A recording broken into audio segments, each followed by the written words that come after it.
प्रत्यक्ष को प्रमाण की आवश्यकता नहीं होती, यह सब जानते हैं। परंतु क्या हो जब कोई समूह प्रत्यक्ष को ही मिटाने के उपक्रम में करने लग जाए। ऐसे में प्रत्यक्ष को भी प्रामाणिकता के लिए साक्ष्य प्रस्तुत करने के लिए विवश होना पड़ता है। ऐसा ही कुछ एकीकृत भारत पर राज करने वाले सम्राट अशोक के 2300 साल पुराने लघु शिलालेख के साथ हो रहा है। बिहार के सासाराम शहर की पुरानी जीटी रोड और नई बाईपास के मध्य अवस्थित कैमूर पहाड़ी की प्राकृतिक कंदरा में उत्कीर्ण कराए गए थे। देश में ब्राह्मी लिपि में सामाजिक और धार्मिक सौहार्द के संदेश लिखे ऐसे शिलालेख मात्र 8 हैं और बिहार में एकमात्र। फिर भी समाज, सरकार और शासन की नाक के नीचे ब्रिटिश राज से लेकर भारतीय पुरातत्व सर्वेक्षण द्वारा प्रामाणिकता के साथ चिन्हित, अधिग्रहित और संरक्षित स्थल की पहचान बदल दी गई है। 2300 साल पुरानी विरासत को महज 23 वर्षों में मिटा दिया गया। इस दौरान भारतीय पुरातत्व सर्वेक्षण द्वारा जिला प्रशासन को दर्जन से अधिक पत्र लिखे गए कि चंदन सहित पहाड़ी पर यथास्थिति बनाए रखें। वहां किया जा रहा निर्माण अवैध और गैर कानूनी है। शिलालेख की घेराबंदी कर गेट में ताला जड़ दिया गया है। शिलालेख को सफ़ेद चूने से पुतवा दिया गया है और उस पत्थर पर हरी चादर उड़ाकर किन्हीं सूफी संत की मजार घोषित कर दिया गया है। सालाना उर्स का भी आयोजन हो रहा है। जाने अनजाने यहाँ हिंदू मुस्लिम दोनों धर्म के लोग मत्था टेकने आने लगे हैं। जिस भारत देश से बौद्ध धर्म का प्रचार पूरे विश्व में हुआ, वहीं बुद्ध आज मौन हैं। उनके अनुयायी इतिहासकार, पुराविद हतप्रभ हैं और न जाने उन्हें और कितने बामियान देखने होंगे। अफ़गानिस्तान के बामियान में तो तालिबान ने पहाड़ पर बनी बुद्ध की ऊंची मूर्तियों को विस्फोट से धराशायी कर दिया था। परंतु सासाराम में बुद्ध के संदेश की स्थापना को आस्था की आड़ में देश और दुनिया की नज़रों से ओझल कर दिया गया है। अगर सचमुच यहाँ कोई पीर पैगंबर लौटे होंगे तो वह कभी कष्ट में होंगे। कोई भी महात्मा नहीं चाहेंगे कि जिस शिलालेख की पहली ही पंक्ति एलेंच अंतलिन जम्बूदीपसी यानी जम्बू द्वीप भारत में सभी धर्मों के लोग सहिष्णुता से रहे हों, उस पवित्र पत्थर पर दर्ज संदेश को ओझल कर दिया जाए। अफ़गानिस्तान के बमियान के बुद्ध की दास्तान तो आपको याद ही होगी।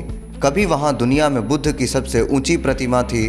तालिबानी ने उसे विस्फोट लगाकर उड़ा दिया था। इस्लामिक स्टेट ने भी इराकी पुरातत्व स्थलों को नष्ट किया। भारत में वैसे हालात नहीं, लेकिन यहाँ बिहार के रोहतास जिले की चंदन पहाड़ी की कंदरा में महान मौर्य सम्राट अशोक के एक ऐतिहासिक शिलालेख पर दरगाह बना दिया गया है। पूरे देश के अशोक के ऐसे 6-8 शिलालेख हैं, जिनमें बिहार में केवल एक ही है। इस शिलालेख पर चूने से पुताई करवा चादर चढ़ाई जाती है। वर्ष 2008 और 2012 व 2018 में भारतीय पुरातत्व सर्वेक्षण विभाग के अनुरोध पर अशोक शिलालेख के पास अतिक्रमण हटाने के लिए तत्कालीन डीएम रोहतास के एसडीएम सासाराम को निर्देशित किया। तत्कालीन एसडीएम ने मरकजी मुहर्रम कमेटी के मजार की चाबी तत्काल प्रशासन को सौंपने का निर्देश भी दिया, लेकिन कमेटी ने आदेश को नहीं माना। आज यहाँ बड़ी इमारत बन गई है। इतिहासकार डॉक्टर श्याम सुंदर तिवारी बताते हैं कि जैसा कि समाचार पत्रों में या विविध चैनलों में हम लोग सुन रहे हैं कि जो अशोक का शिलालेख है, तीसरे मौर्य सम्राट थे, तो उनका जो लघु शिलाभिलेख है जो सासाराम में है और लगभग 2300 वर्ष पुराना है, उसको कुछ लोगों द्वारा अतिक्रमित कर लिया गया है।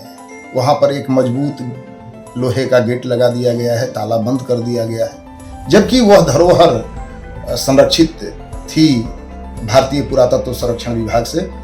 ये 1917 दिसंबर से संरक्षित थी, उसके नोटिफिकेशन से उसको संरक्षित किया गया था। और लगातार कई फोटो भी हैं भारतीय पुरातत्व संरक्षण के पास। 1933 का है, 54 का है, कई फोटो हैं। उसके बाद 2011 का है, 2009 का है, 5 का है। तो ये जो पहली बार, वैसे हम रोहतास और कैमूर जिलों पर जब रिसर्च कर रहे थे तो अंतिम बार हम 2003 में पहाड़ी पर गए थे उस शिलालेख को देखा था। उस समय जंगला हुआ करता था, जंगले का गेट था भारतीय पुरातत्व संरक्षण विभाग का, और वहाँ पर बोर्ड भी लगा हुआ था।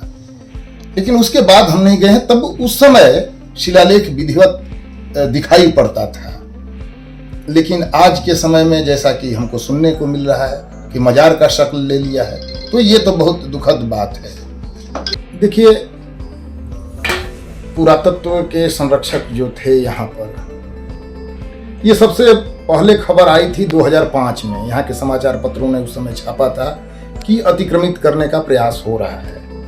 उसके बाद यहाँ का के जो संरक्षक थे नीरज कुमार जी, उन्होंने कई पत्र अपने विभाग को लिखे और उसके बाद यहाँ स्थानीय प्रशासन को भी लिखा।